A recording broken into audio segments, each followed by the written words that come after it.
Al-Fatihah. A'udzu billahi minasyaitonir rajim. Bismillahirrahmanirrahim. Alhamdulillahirabbil alamin. Iyyaka na'budu wa iyyaka nasta'in. Shiratal ladzina an'amta 'alaihim ghairil maghdubi 'alaihim waladdallin. Iradatuka at-tajrid. Iradatuka at-tajrid.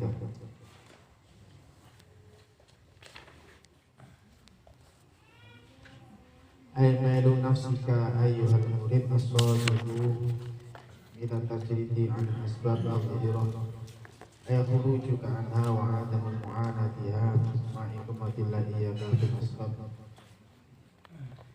Kehendakmu kepada tajrid, kehendakmu kepada makam tajrid, maksudnya condongnya nafsumu, condongnya hatimu, wahai murid yang sebenarnya, kepada tajrid. Tajrid itu menyepikan dari beberapa sebab yang tampak. Maksudnya keluarnya kamu dari makom asbab dan tidak memperdulikan makom asbab, besertaan menempatkannya Allah kepadamu di dalam makom asbab.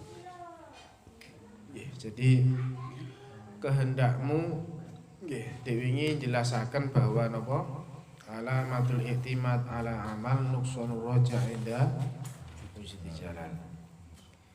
Diwingi dijelaske bilih kita ini di dalam bersandar, di dalam menggantungkan apapun jangan pada amal tapi kepada Allah, sehingga dalam kondisi apapun kita tetap punya rasa mahabbah, pengharapan kepada Allah tetap terjaga. Niku makalah sing diwingi. Karena tidak satu-satunya amal yang bisa memasukkan apa? Surga. Jadi makanya, dan tidak satu-satunya maksiat itu yang apa? Menyebabkan masuk neraka. Jadi orang itu masuk neraka ataupun tidak itu adalah keadilannya Allah. Orang itu masuk surga itu karena rahmatnya Allah, bukan karena amal kita. Tapi ono to seperti itu, amal itu suatu hal yang diperintah. Nah, sehingga kita dalam apapun segala hal, maka kita ini disuruh untuk menggantungkan, menyandarkan apapun kepada Allah. Ketika kita sholat, ya yang menjadi sandaran selamat kita ya bukan sholat tapi tetap Allah. Jadi sholat itu perintah. Meskipun Allah menjanjikan orang yang takwa ya mlebu swarga, tapi janji itu gak usah dipikirkan, yang penting kita beribadah karena Allah Subhanahu wa taala. Nah, makalah selanjutnya niki berhubungan dengan kalih tiang amal. Niku kan dalam rangka ibadah datang Allah Subhanahu wa taala. Nah, tiang sing amal niki sesuai perintahipun Allah, ma khalaqtul jinna wal insa illa liya'budun. Kita niku diciptakan Allah niku damel apa? Ngibadah. Jadi intine manungsa diciptakne kon ngibadah. Diciptake kaya napa? Ngibadah. Nah, sehingga ketika di dunia orang ini kok tidak bertujuan ibadah, ini berarti tidak sesuai dengan apa harapannya Allah. Nah, oleh karena itu di dalam kita beribadah ini makanya harus madhep ngene Gusti Allah. Nah, sehingga ketika ada orang yang hidup di dunia ini tidak ibadah, berarti ada yang bermasalah kepada orang tersebut. Gambarkan seperti HP. HP itu kan tujuannya Pak? Untuk nelpon. Meskipun di dalam HP itu ada fitur lain seperti kamera, ada fitur musiknya, ada fitur Pak fitur ini banyak, matematika, hitungan dan seterusnya. Orang hidup sami. Ada ibadahnya, ya ada jalan-jalan ke pantainya, ada pekerjaannya, ya itu itu pelengkap, tapi tetap utamanya napa? Kita ini adalah untuk ibadah. Nah, sehingga ketika telepon kok nggak bisa untuk Untuk nelpon. Ini berarti fungsi utamanya sudah tidak ada. Ketika orang ini sudah tidak ibadah, berarti ya fungsi diciptakannya Allah ini tidak ada artinya gitu. Nah, oleh karena itu orang yang ibadah ini melalui dua jalur. Kalau tidak pakai makom tajrid ya makom asbab. Makom asbab itu apa? Makom tajrid itu apa? Makom tajrid itu adalah tarku kulli ma yuzghilul jawari anito'ah. Meninggalkan segala sesuatu yang menyibukkan anggota kita untuk bertaat kepada Allah. Itu namanya tajrid. Jadi meninggalkan kesibukan yang mengganggu ibadah kita kepada Allah. Itu namanya makom tajrid. Berarti kalau makom asbab itu berarti ya kita ini masih disibukkan dengan selainnya taat, tapi masih bisa taat. Contoh seperti kerja, seperti kerja, buruh, dagang, tani, ternak. Niku asbab sedaya. Jadi makom sebab niku sesuatu yang disibukkan berbangsa dunia. Niku namanya makom asbab. Nah, sing dinamakan apa? Yang dinamakan makom itu adalah kedudukan yang diberikan oleh Allah kepada kita, itu namanya makom. Jadi makom asbab dengan makom tajrid. Nah, kita di dalam beribadah ini tidak lepas dari dua ini. Kalau tidak lewat makom asbab, ya lewat makom tajrid.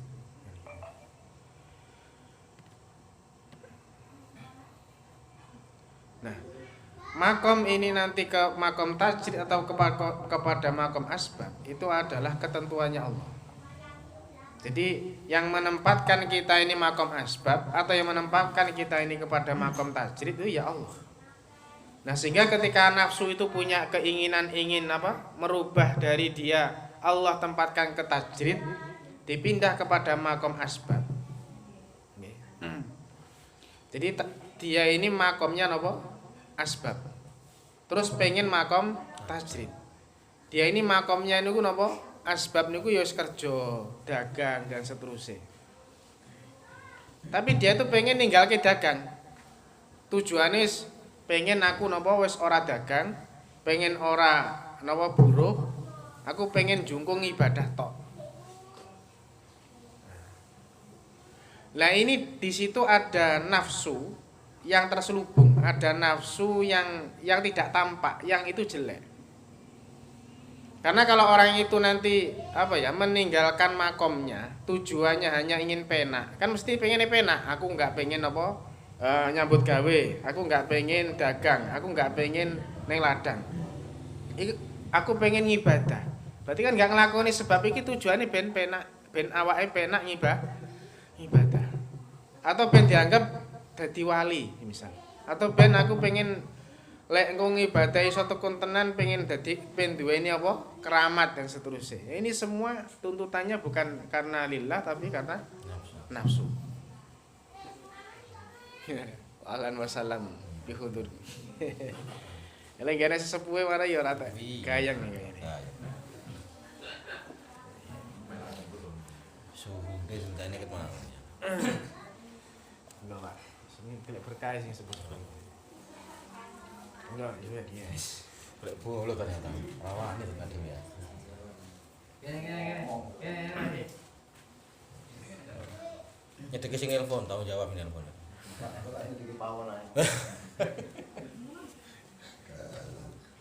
Kalau asli Bang ya.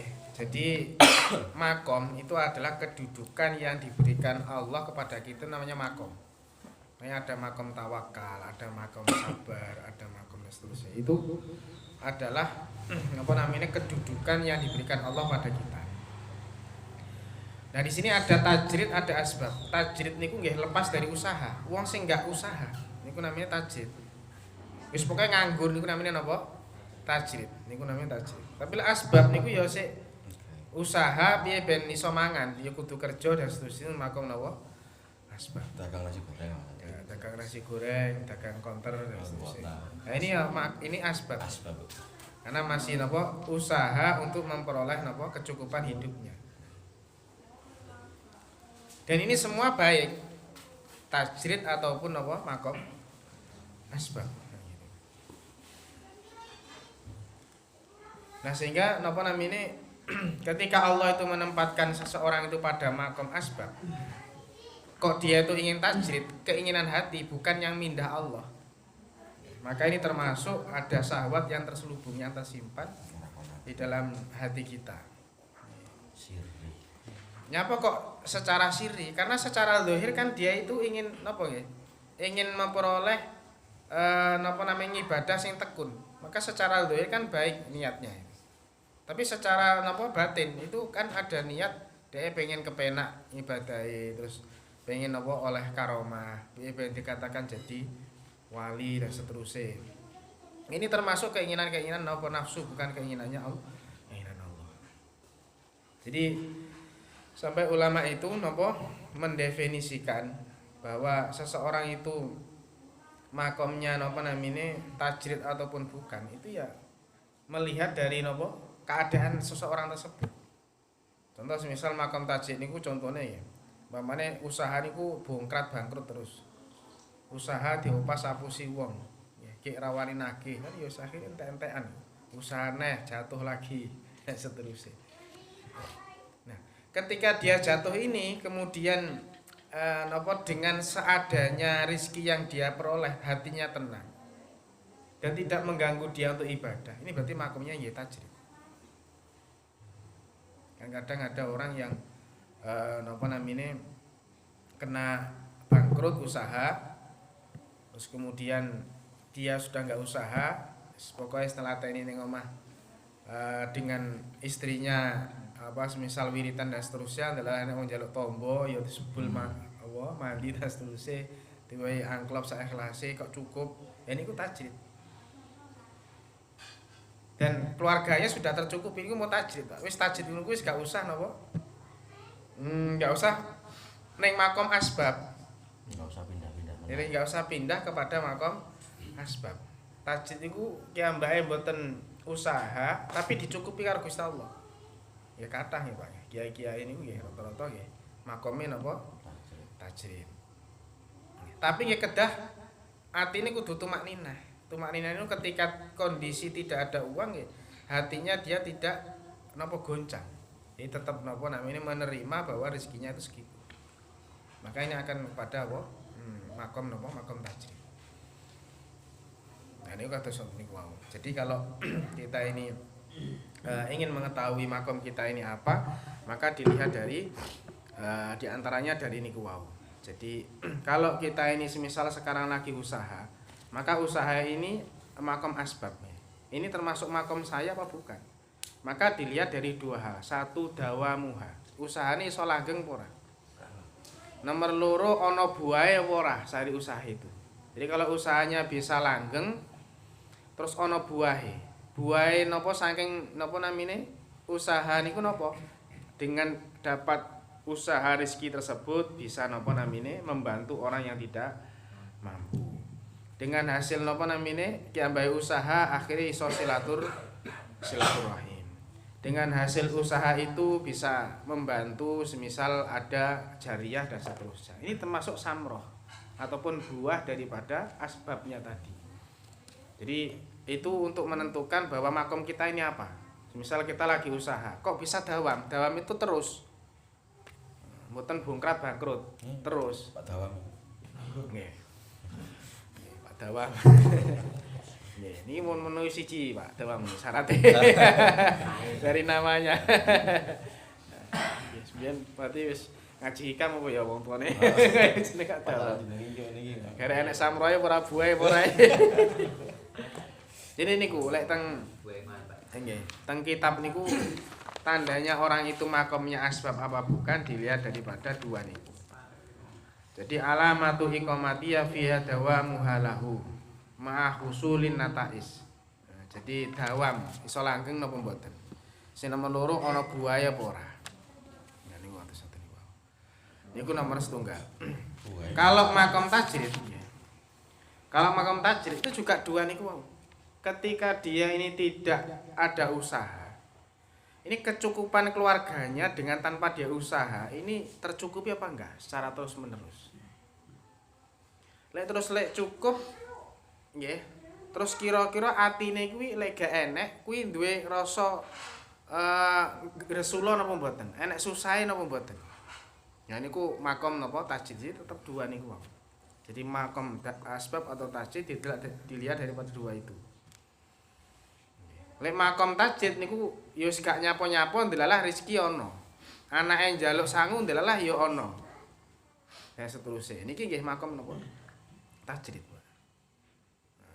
Lek wis ngeten iki lek dawuh napa kitab Al-Hikam wis gak usah napa pindah ning makom asbab. Kecuali lek mamane tiang itu punya kebutuhan yang kemudian tidak bisa di-cover dengan kondisi kiambake. Untuk memenuhi kebutuhan keluarganya, berarti harus ke makom asbab. Setengah. Jadi asbab ini bisa jadikan makom tajdid, tajdid bisa jadikan makom asbab. Ini tergantung oleh hatinya. Jadi ketika orang ini di makom asbab ini, ketika orang ini usaha dan seterusnya. Tapi di dalam hatinya ini tidak ada apa namanya itu, hanya yang dilihat hanya Allah. Aku usaha karena Allah. Aku usaha bagaimana bisa bermanfaat kepada agamanya Allah. Ya ini hakikatnya ya tajdid. Tajdid itu kan hanya menyepikan sesuatu yang menyibukkan di dalam hati. Ada yang sehingga ulama itu membagi tajdid enten kalih, tajdid dzahir enten tajdid secara batin. Tajdid secara dzahir niku tajdid sing napa namine menyepikan kesibukan yang menyibukkan untuk taat. Niku secara dzahir. Secara batin, tajdid secara batin itu meninggalkan sesuatu yang dapat menyibukkan hati. Contoh nggih, tiyang niku napa namine mendengarkan musik. Mendengarkan musik ini kalau dapat mengganggu hati kita untuk napa? Hadir kepada Allah. Nggih, berarti niku dereng tajdid. Jadi tajdid niku nggih menyepikan, meniadakan segala sesuatu yang dapat mengganggu hadirnya hati kepada Allah. Itu kalau secara batin. Berarti kalau orang itu mau tajdid secara zahir batin, berarti bagaimana hati dan perilakunya ini selalu napa namine mencari ridhonya Allah. Bagaimana hati hadir kepada Allah. Contoh seperti kita usaha, ini niatnya karena Allah. Kita mau tidur niatnya karena Allah. Kita mau ke ladang niatnya karena Allah. Ya berarti semua ini adalah dalam orientasi kepada Allah Subhanahu wa taala. Insyaallah kalau orang itu selalu napa namine berorientasi kepada Allah, maka apa yang menjadi kebutuhan kita akan dicukupi oleh Allah Subhanahu wa taala. Nah, sehingga apapun aktivitas ini kalau bisa ya kepentingan Allah kita dahulukan. Misal kita ini mau usaha, ya ketika kita mau usaha ini waktunya apa? Misal waktu asar, ya sholat dulu dan kita berdoa dulu. Misal ada aktivitas kita ini pagi dan tidak harus pagi, bisa ya duha dulu baru kemudian kita usaha. Kalau memang harus pagi benar, ya bagaimana sebelum berangkat kita sempatkan misal itu membaca apa atau sholat subuh terlebih dahulu dan seterusnya. Yang penting kepentingan Allah ini kita dahulukan. Jadi bahasa mendahulukan ini bukan karena tuntutannya Allah, karena memang kepentingan kita untuk selalu mengagungkan Allah dengan mendahulukan kepentingannya Allah.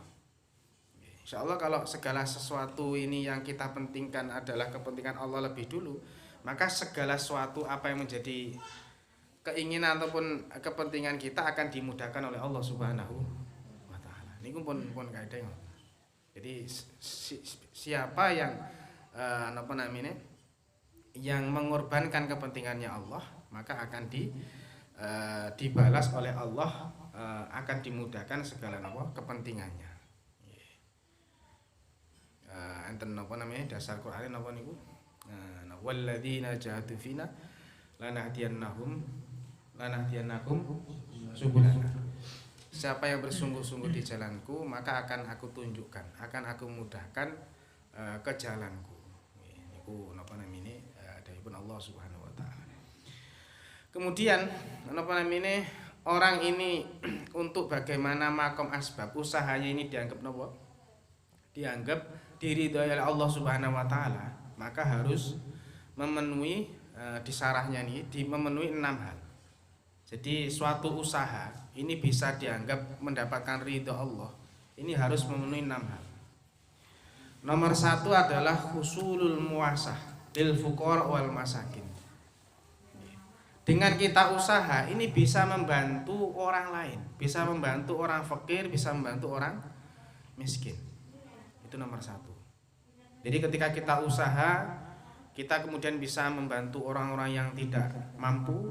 Nah, ini termasuk tanda-tanda usaha kita diberikan ridho dari Allah Subhanahu wa taala. Yang nomor 2 adalah yulhihil asbaba an dzikrillah. Yang nomor 2, makom asbab. Napa namanya? Usaha yang kita lakukan ini tidak sampai membuat lalai zikir kepada Allah. Tidak sampai lalai menjalankan kewajibannya Allah. Tidak sampai lalai melakukan ibadah kepada Allah. Karena tadi itu pokoknya yang tujuan kita diciptakan ya ibadah. Ketika apapun kita usaha, ketika waktunya ibadah ya harus itu diutamakan. Ini ku napa diutamakan. Karena napa kita diciptakan karena napa untuk beribadah. Jadi apapun keadaannya, lek niku pun kewajiban kita kepada Allah ya harus kita utamakan. Nah ini diantaranya napa sing nomor pinten? Nomor kalih niki usaha yang mendapatkan ridhonya Allah. Sing nomor 3, la yajurul asbaba an maharimillah. Sing nomor 3, makom asbab atau usaha yang kita lakukan tidak sampai menarik dari perkara-perkara yang diharamkan Allah. Jadi usaha yang kita lakukan ini tidak sampai menyebabkan proses yang diharamkan oleh syarat. Misal kita ini bisa biar uang kita ini nanti berkembang, maka dimasukkan bank terus dapat bunganya. Nah ini termasuk usaha yang ada nilai keharaman di dalamnya. Napa meleh sing ada nilai misal usaha niku sing model ke bawah semakin melebar iku MLM multi level seterusnya ya. Niku ya termasuk perkara yang usaha tapi di dalamnya ada keharaman. Atau usaha seperti menurut mazhab Syafi'i seperti usaha adol telek. Adol telek itu kalau transaksinya telek itu enggak boleh. Makanya ya harus ada ilmunya. Nah, ini berarti supaya tidak terjerumus di dalam keharaman. Nah, ada lagi menipu kan gitu. Berarti kan ya proses menarik perkara haram atau membuat timbangan yang tidak selayaknya dan seterusnya. Sing nomor 3. Nggih, nawas kawan ya. Muasyaratul abrar. Dengan dia itu usaha masih bisa berkumpul dengan orang-orang yang perilakunya baik. Nggih.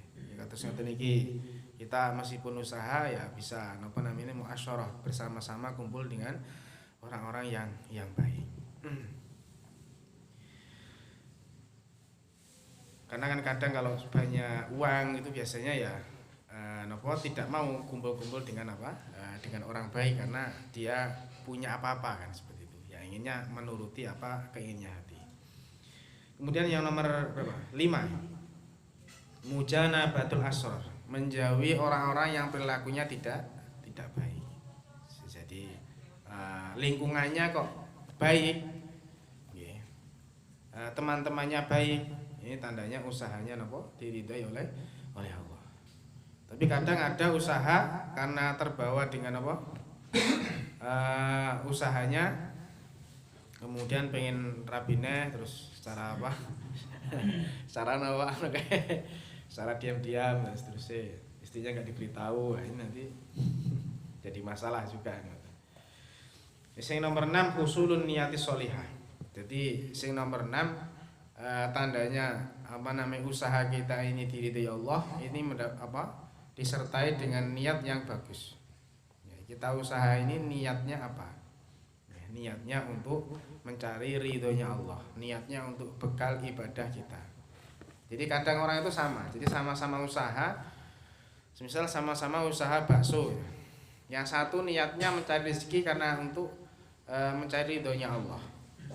Yang satu niatnya hanya pokoknya iso mangan dan seterusnya. Ya, ini akan nilainya berbeda. Karena yang satu usaha disandarkan kepada Allah, yang satu usahanya hanya disandarkan untuk kepentingan pribadi saja. Pokoknya segala sesuatu itu kalau kita sandarkan kepada kepentingannya Allah itu akan menjadi mulia. Meskipun perkara itu sangat rendah. Nah, sehingga Allah itu menyamarkan 3 hal dalam 3 hal. Allah itu menyamarkan ridhonya Allah kepada taat. Jadi taat yang sholat yang kita lakukan seterusnya itu belum tentu itu diridhoi oleh Allah. Tapi Allah ini bisa saja membuat ridhonya suatu amal ini dengan suatu yang remeh. Seperti pas ngaji ini saya jelaskan, ada orang yang udah ahli ibadah berpuluh-puluh tahun sehingga di langit ini terkenal bahwa dia ini calonnya mlebu swarga. Nah, ternyata setelah ditanyakan oleh Allah itu negur pada malaikat, kok iso pede men wong kuwi mlebu swarga? Padahal ya swarga ki nggon aku. Kowe kok wis ngeklaim wong mlebu swarga. Saiki deloken ning Lauhul Mahfuz wong kuwi takdire neraka surga. Yang dulu itu loh Mas. Nah, terus kemudian pas didelok digoleki jenenge ketemu ya tibane huwa finnar. Wong kuwi mau mlebu neraka. Wong sing ibadah sakmono suwene mlebu neraka. Akhirnya terus matur Gusti Allah kok saged ya kuwi surga-surga kuwi terserah aku wong kuwi tak lebokke neraka dan seterusnya.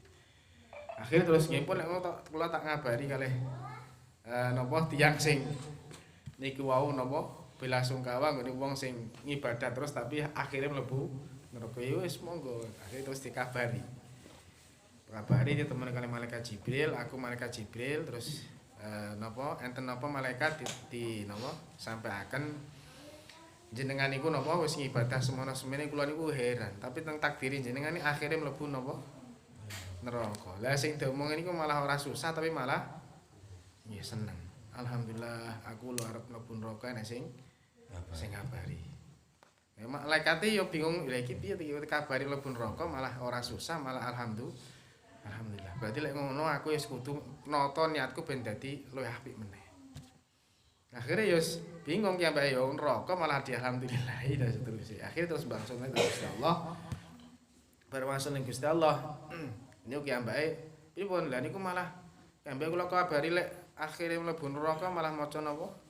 Alhamdulillah niki pripun wis delokane Lauhul Mahfuz meneh. Pas delokane Mahfuz meneh sing mone huwa finnar ganti napa? Huwa fil jannah bi napa? Bi qauli alhamdulillahi rabbil alamin. Jadi kelawan mlebune swarga niku ora krana ngamale pirang-pirangane puluh tahun tapi krana barokah napa ridhone Gusti Allah kan maca napa alhamdulillah. Ya, jadi ridhonya Allah di dalam ibadah kita ini disamarkan oleh Allah. Ya, sehingga kita tidak boleh meremehkan sekecil apapun bentuk ibadah itu. Baik. Yang kedua nggih menika Allah menyamarkan bendunya Allah, sukhtunnya Allah di dalam suatu maksiat. Bisa saja orang itu sedikit maksiatnya, karena sedikit maksiat ini menyebabkan orang itu masuk neraka. Sing nomor 3 ya menika Allah itu menyamarkan walinya Allah di dalam makhluknya Allah.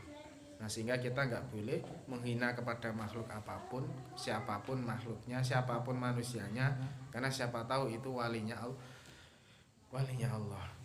Nggih, walinya Allah. Iso wae dadi wali krana napa? Sering dicereweti sing wedok, duwe sifat sabar. Iki iso dadi napa? Wali krana nahan napa? Berarti musibah sing ora kaya umume. Gitu. Kadang kan ada orang itu seperti dulu saya pernah ngaji kitab Azwaj ya. Dia tuh nggak merasa kalau dia itu jadi apa? Jadi wali.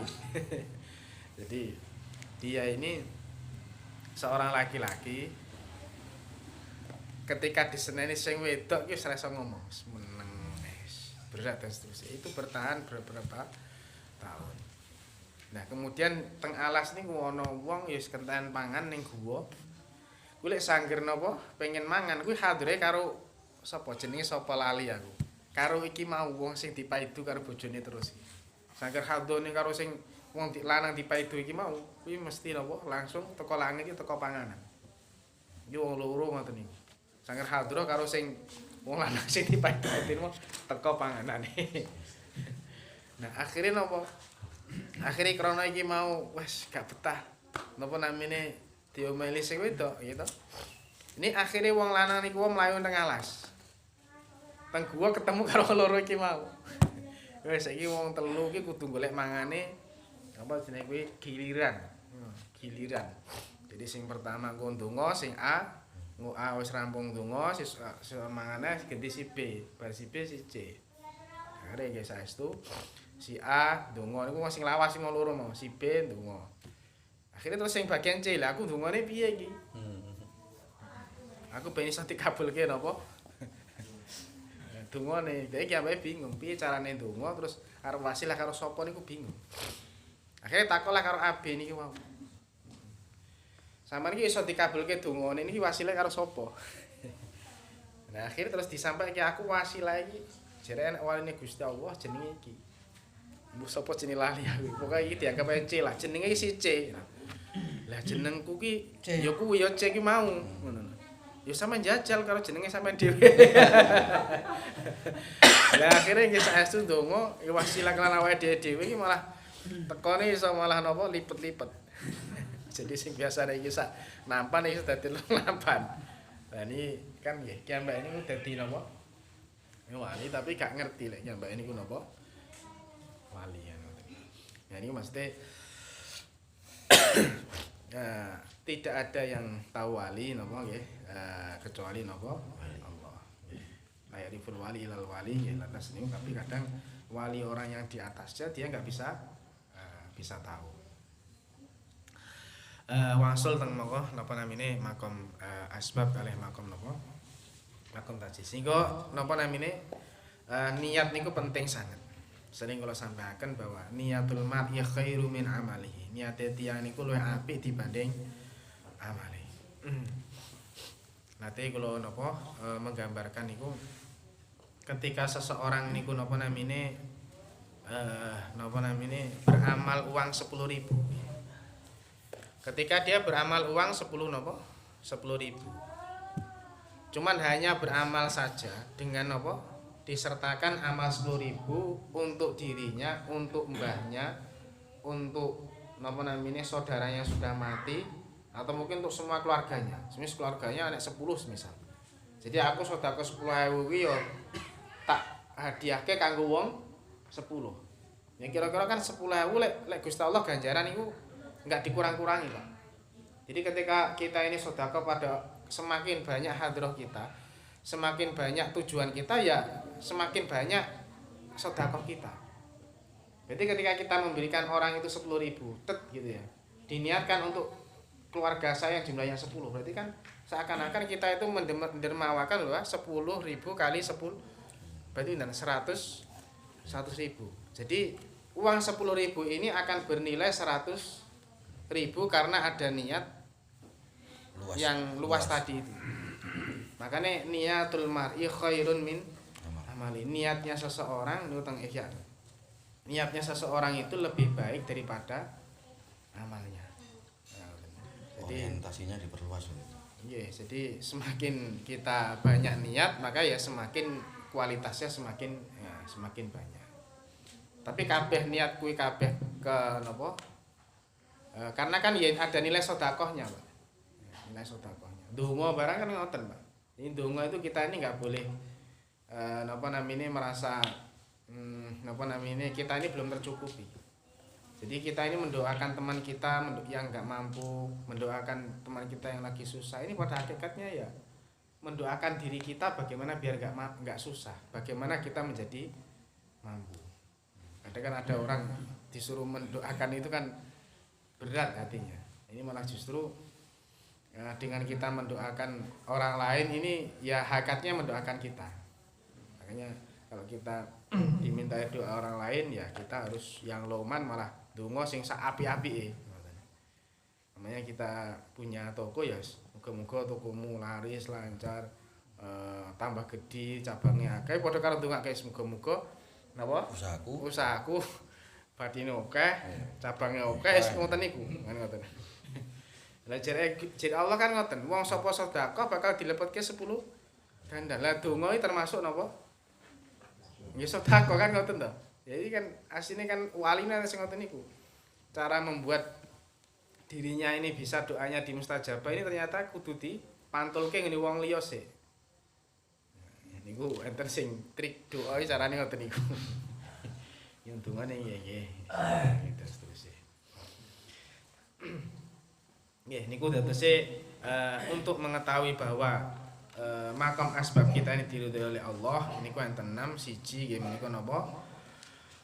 Bisa membantu kepada fuqara masakin, kemudian dengan usaha kita tidak melupakan apa zikir kepada Allah, dengan kita usaha tidak menyebabkan apa hal yang haram di dalamnya, kemudian bisa berkumpul dengan yang baik di dalam lingkungan yang baik, tidak ada lingkungan yang jelek. Terus kemudian apa kita di dalam usaha punya niat yang soleh. Dan itu apa namanya di dalam kita mengetahui bahwa usaha kita ini mendapatkan ridho Allah ataupun tidak. Jadi kalau semisal ada orang usaha kok pelit, itu apa usaha apa? Pelit. Niku berarti nggih niki mboten muasah. Berarti tidak. Nah niki berarti nggih ridhone Gusti Allah kurang. Ana wong usaha kok malah ra gelem ngibadah. Berarti tandane usahane oleh apa ora diridhoni Gusti Allah. Ngoten niku balikane. Aneh nggih. Asbabnya enggak lulus. Ya tidak mendapatkan ridhonya Allah ya. Terus dia kok usaha tapi di dalamnya ada nilai-nilai haramnya, berarti enggak diridhoi oleh Allah. Atau dia tuh punya usaha tapi tidak punya teman yang baik. Nah, ini juga sama enggak dapat ridhonya Allah. Atau dia ini apa? Punya usaha tapi bertemannya dengan orang-orang yang tidak baik. Ini usahanya tidak diridhoi oleh Allah. Atau dia usaha tapi niatnya tidak baik. Nah, ini juga tidak diridhoi oleh Allah. Nah, ini penting untuk menilai usaha kita ini diridhoi Allah apa enggak. Nggih, dari 6 itu tadi. Ini menurut dari ulama niku. Dari 6 ini untuk menilai apakah usaha kita diridhoi Allah atau tidak, maka 6 ini terpenuhi atau tidak. Insyaallah kalau 6 ini terpenuhi, maka usaha kita mendapatkan ridho dari Allah Subhanahu wa taala. Usaha yang diridhoi oleh Allah ini akan membuat hati kita sekeluarga ini menjadi keluarga yang mudah untuk mendekatkan diri pada Allah. Akan mudah mengarahkan keluarga kita ke agamanya Allah. Nah, ini ketika usaha itu mendapatkan ridho dari Allah Subhanahu wa taala. Sedaya kang kula hormati, niku kados wonten niku wau. Jadi kula wangsuli nggih teng hikam niki ketika kita ini makomnya asbab, maka kita nggih ketika tidak dirubah sendiri oleh Allah, maka kita jangan merubah derajat kita kepada makom tajrid. Jadi kita jangan merubah, tapi yang kalau bisa yang merubah adalah asbabnya. Jadi kita jangan merubah, tapi yang merubah usahanya. Maksudnya gini, ketika dia itu sudah usaha gagal terus itu berarti yang mendorong kita ke makam tajrid ya usaha kita, bukan keinginan kita. Nah, itu namanya sudah makom yang dikehendaki berpindah dari Allah Subhanahu wa taala. Jadi bukan keinginan kita, tapi keinginan makom sebab itu atau keinginan Allah melalui keadaan itu wau. Terus yang selanjutnya wa iradatukal asbaba ma iqamatillah iyyaka fi tajrid. Kehendakmu kepada makom asbab beserta Allah itu menempatkan kamu pada makom tajrid. Ini adalah inhitot.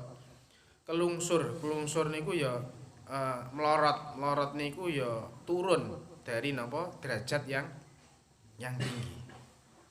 Sing maune wis genah-genah napa namine wis penak enggak apa nyatune Gusti Allah, gurus apa-apa Gusti Allah, rezeki wis cukup tapi dhek pengen nambah usaha sehingga nambahi ruwet. Jadi semisal kiambake niku wis cara lungguh ngene iki wong wis ngeteri dhuwit. Dalan wong nawani usaha. Akhire kiambake nampa napa? Nggih, usaha niku wau. Padahal wis cukup iki Mas cara dengan kondisi dia enggak kerja niku napa-napa wis cukup. Terus kemudian dia itu napa? Pengen usaha. Mosok aku gur meneng tok ngene iki lah. Wis pengen usaha-usaha lah. Nah, ini namanya inhitot.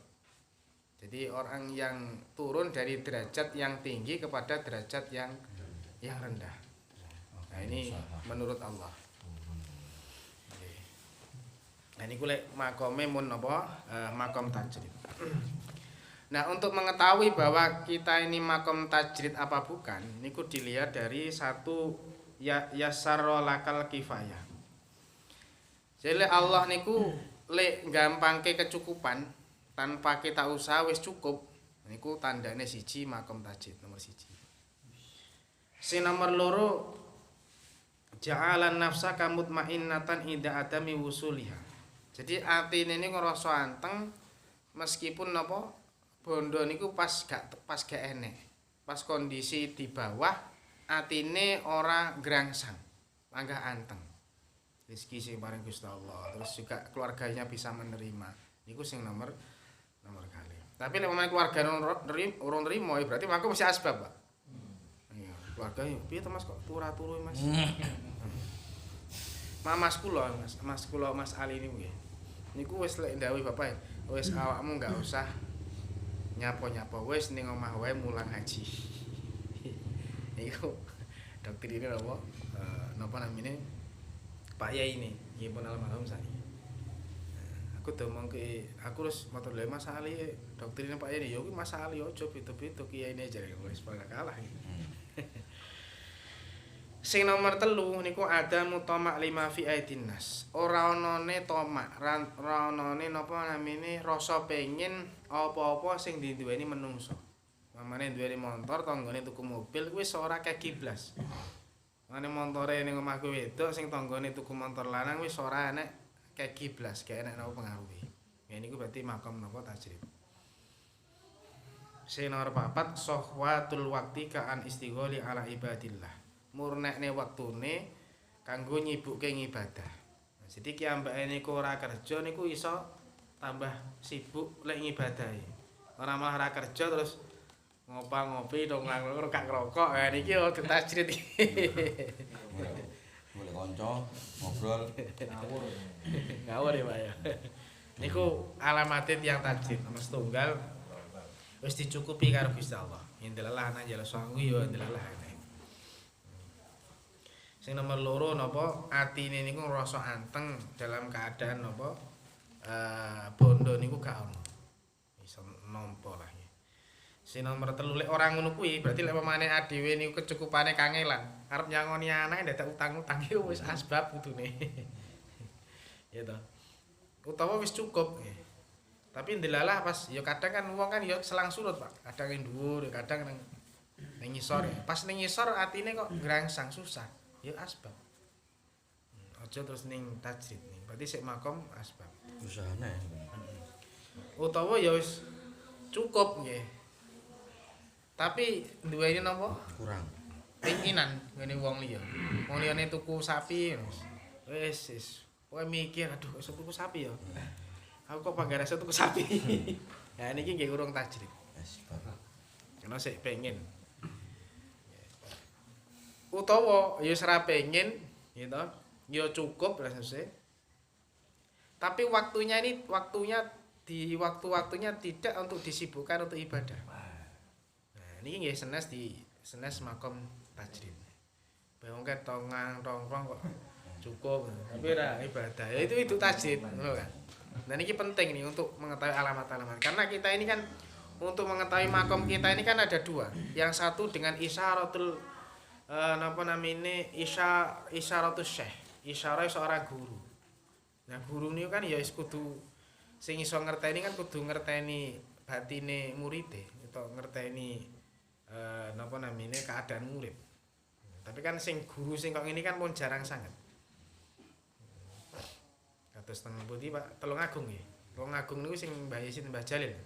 Mbah Jalil niku pancen pun lek memane wong sowan niku terus nggih. Awakmu ki kerjane ngene, awakmu wis gak usah kerja. Nah niku pun ngerti guru ngoten niku. Wis ndi guru ngoten niku. Ya wis apa isyarahe guru niku di eloke gak usah melok tanda-tanda iki. Ana tanda kadang bener kadang ya ora bener namanya tanda-tanda ya.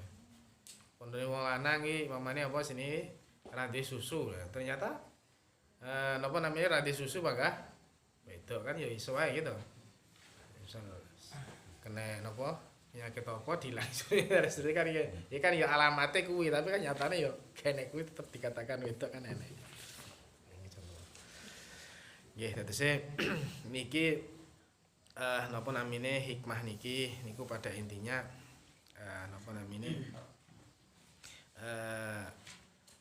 suatu napa wawasan datang kita sedaya bahwa ketika kita ditempatkan dalam makom tajrid bagaimana kita ini memaksimalkan tajrid kita ini untuk dalam kebaikan atau untuk memperoleh ridhonya Allah.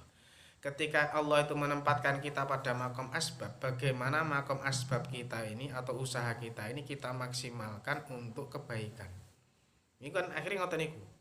Memaksimalkan asbab kita, memaksimalkan kita ini punya usaha toko, memaksimalkan kita punya ladang. Untuk semua itu orientasinya untuk mencari ridhonya Allah, untuk kebaikannya Allah. Ya nggak tahu jalannya gimana. Ya, bisa dengan apa jenenge dengan menyukupi anak di pesantren. Ataupun dengan apa kita punya apa namanya itu pengen membantu fuqara masakin niku apalagi orang yang nggak mampu nah seterusnya niku termasuk apa namanya usaha untuk memaksimalkan asbab kita ngoten nggih Pak ya. Jadi niku napa makom asbab kalih makom napa makom tajid saged paham mboten nggih. Okay. Jadi kalau kita sudah tahu makom kita apa, wis gak usah pengen kepada makom, makom adik, sebab wis gak usah pengen makom tajrid. Aku kok nyawang kok penak men nyapo-nyapo kok ndelala iso ngene gak usah. Niku wis makome dhewe. Mane kami Miftah pengen koyo Pak Yai Muslim duwe santri dan seterusnya. Tapi kok aku gak duwe santri malah wedhuse tambah. Yo makome sampean wedhus apa dadi wong sugih ngono lho. Ya berarti Makom wedhus. ngibadahe sampai ini kelawan ngopeni wedhus ngono lho. Mamane Pak Yai Muslim kon ngopeni wedhus paling yo ora iso. Ngono. Berarti Pak Yai Muslim kuwi berarti yo ngibadahe kelawan ngopeni santri ngoten. Mamane adewe ning apa? Ngopeni santri ra iso, wedhus ra iso, isone ning ladang. Iki berarti yo ngibadahe dhewe lewat ladang ngoten. Bagaimana ladang ini bisa jadi jadi nilai ibadah ya di niatnya tadi itu. Bagaimana niatnya kita ning ladang iki apa? Terus di pikiran apik apa? Ya memang saiki hasilnya ning ladang iki arep engko tangge kurban. Ini kan sudah termasuk memaksimalkan usaha kita. Ya ngoten niku Mas. Jadi kita enggak perlu noleh semisal Pak Zaini kepala sekolah ini. Terus Pak Erpin pengen aku ya pengen jadi kepala sekolah lah. Nah, Pak Zaini lo kepala sekolah. Nah ini enggak boleh seperti itu. Jadi itu tok. Kadang ya ngeluh bareng. Barang curhat kadang-kadang. Lah saiki lho delok Pak RP ya. Pak RP kan kerjanya enggak kelihatan. Gur HP tok oleh duit. Lah ya, sopo saya? Kan salah sinawang. Tapi dhewe memang saiki nuntut ke Pak RP masalah apa? Kita mau usaha pakai HP. Belum tentu bisa. Jadi kita enggak perlu apa namanya itu apa yang dimiliki orang lain kita harus seperti itu. Tapi kita jadilah kita sendiri. Kita sendiri apa ya? Kita jadi kita sendiri.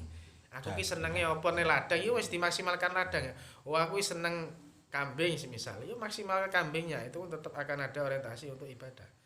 Jadi tidak hanya untuk hiburan saja tapi di situ ada nilai ibadahnya. Semisal ada yang apa namanya itu ternak sapi, ya maksimalkan ternak sapinya untuk jalan-jalan kebaikan. Insyaallah kalau jelas tujuan kita yaitu akan menjadi penyemangat hati kita. Kalau hati kita ini semangat, kata Mas Itur, imun kita akan naik, nggak akan mudah terkena penyakit. Nggih.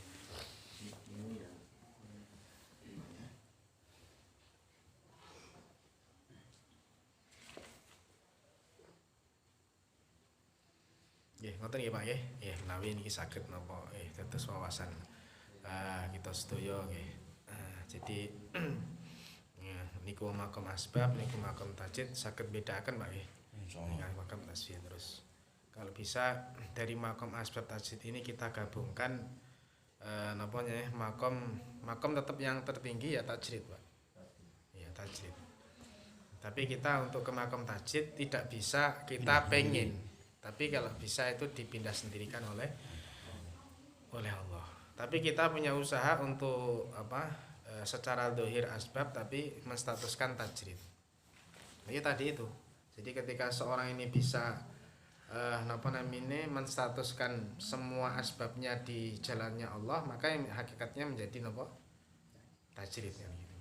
Karena tidak menutup kemungkinan orang yang asbab tidak menutup kemungkinan bisa menyebabkan masuk surga. Seperti Abdullah bin Auf itu kan sahabatnya Nabi yang kaya. Sampai ketika Nabi itu meninggal, Ummahatul Mukminin, istrinya Nabi itu yang sing ngopeni niku Abdurrahman bin Auf. Berarti itu dicatat oleh Nabi 10 orang yang masuk surga. Padahal sugih loh, Pak. Jadi ini ku asbab. Ada yang makomnya tajrid sudah dipastikan masuk surga seperti Abu Hurairah. Abu Hurairah itu ya manggone ya megur ning emperane masjid. Nek Nabi mangan ya melu mangan. Nek wong ngeteri mangan ya melu mangan iku Abu Hurairah. Terbukti Abu Hurairah itu hadis riwayatnya paling terbanyak dari sahabat yang lain. Niku napa Abu Hurairah niku makom tajrid niku memaksimalkan tajridnya. Nggih, memaksimalkan tajridnya dengan dengan membukukan atau menghafal hadisnya Nabi. Niku Abu Hurairah niku melalui jalur asbab dipositifkan surga. Abu Hurairah dengan jalur tajridnya dia dimasukkan termasuk ahli surga. Langsung bahwa kita sedaya niki diciptakan Allah untuk ibadah kepada Allah. Cara untuk ibadah nggih kalih niku wau dengan makom asbab atau dengan makom tajrid. Ini bagaimana keduanya ini untuk ibadah.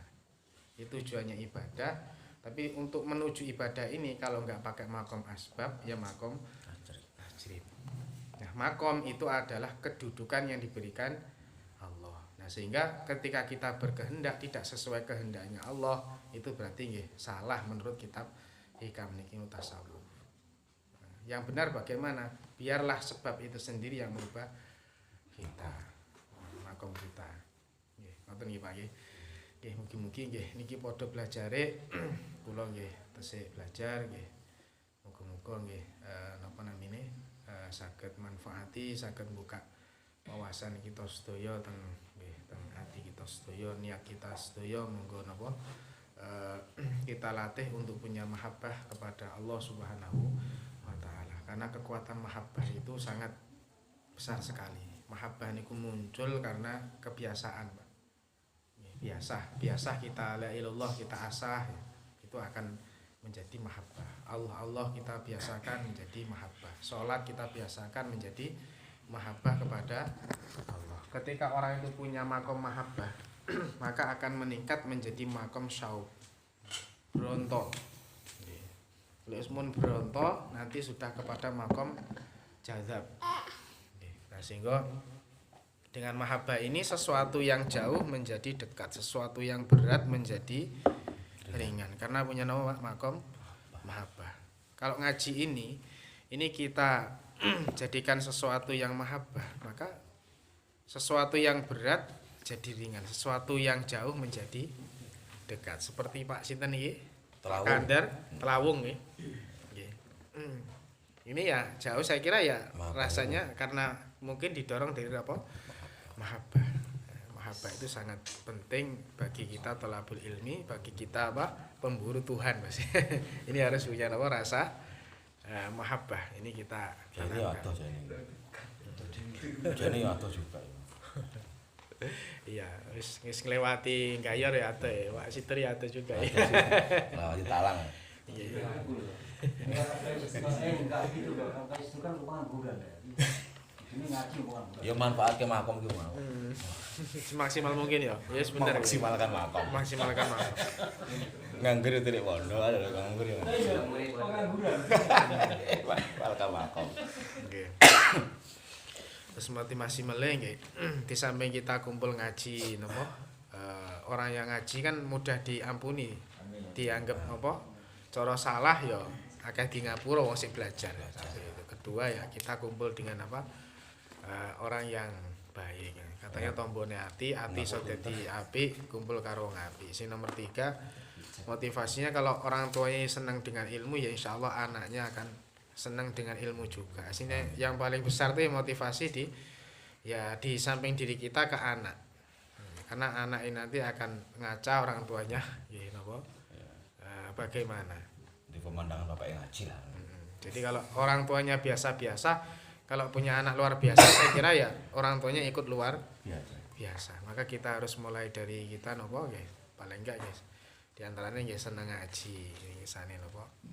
Kita punya anak yang senang ngaji gitu juga ya, karena ternyata kesenangan orang tua itu kalau dalam kitab Ta'limul Muta'allim itu bisa menggerakkan hati seorang anak. Misal kita ini ingin punya anak yang hafal Quran, ya harus senang dengan orang hafal Quran. Kita ingin punya anak orang yang alim, ya dari kita orang tuanya ya senang kepada orang alim. Maka kesenangan orang tua ini bisa menggerakkan hati seorang anak. Kalau anak nggak bisa, misal terlambat orang tuanya kan gitu ya, senangnya mungkin putunya. Karena putu dengan anak ini ya tetap bangga kepanggil karena mbah.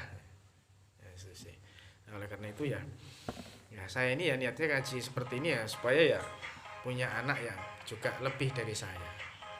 Ya, semoga anak turun kita menjadi orang yang soleh, orang yang alim, menjadi pewarisnya Nabi yang bisa menyelamatkan syafaati kita semua. Amin ya rabbal alamin. Maulaya sholli wa sallim abada ala habibika khairul kulli wal habibul ladzi turja syafa'atuhu kulli alimin yang ahwani muqtaimi syarbi Mustafa qasidana waghfir lana ma madha ya wasi'al karami sallallahu rabbuna ala nuril mubin Ahmad Mustafa sayyidil mursalin wa ala alihi wa sahbihi ajma'in. Assalamualaikum warahmatullahi wabarakatuh.